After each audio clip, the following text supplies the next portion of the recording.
Bagaimana membedakan antara Injil Kristus dan Injil palsu? Tidak semua yang disebut Injil adalah Injil Kristus. Yesus Kristus datang membawa kabar baik atau Injil. Injil artinya kabar baik. Sebelum bapak-bapak gereja menutup kanon Alkitab, khususnya Perjanjian Baru, cukup banyak beredar kitab atau tulisan mengklaim sebagai Injil. Apakah kitab atau tulisan tersebut adalah Injil? Nanti dulu, bapak-bapak gereja pada abad awal punya standar atau tolok ukur untuk menentukannya. Inilah yang disebut kanon. Kanon adalah tolok ukur untuk menentukan apakah suatu kitab masuk kategori Injil atau tulisan-tulisan yang berpusat pada Kristus. Rasul Paulus pernah menegur orang Kristen begitu cepat berbalik kepada Injil lain. Injil lain yang dimaksudkannya ini tentu bukan Injil Kristus yang diberitakan murid-murid Yesus. Kata Paulus, ada orang yang mengacaukan kamu dan yang bermaksud untuk memutarbalikkan Injil Kristus. Filipi 1 ayat 7b. Sejak awal Injil itu tidak selalu ditolak, tetapi seringkali diganti secara halus.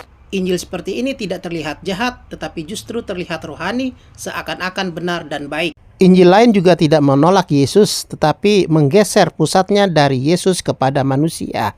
Percaya kepada Yesus, tetapi kamu harus menambah sesuatu, harus berusaha, harus cukup baik, harus membuktikan diri, dan harus mempertahankan diri.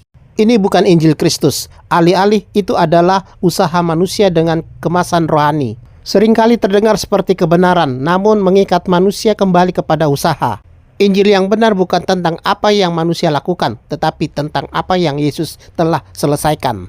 Yesus datang ke dunia untuk menyelamatkan orang berdosa. Yesus pergi ke salib, mati karena dosa manusia, dan bangkit kembali pada hari yang ketiga. Melalui dia keselamatan diberikan, bukan ditukar, bukan diusahakan, dan bukan ditambah karena Injil tidak bisa dicampur. Injil yang ditambah apapun bukan Injil lagi. Saat Injil dicampur, maka bukan hanya hilang kejelasannya, tetapi kepastian keselamatan itu sendiri juga hilang.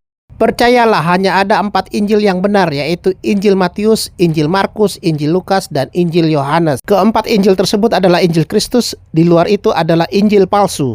Bagikan dan ikuti akun ini untuk inspirasi Alkitab dan kekristenan. Dari saya, Mr. Inspirator.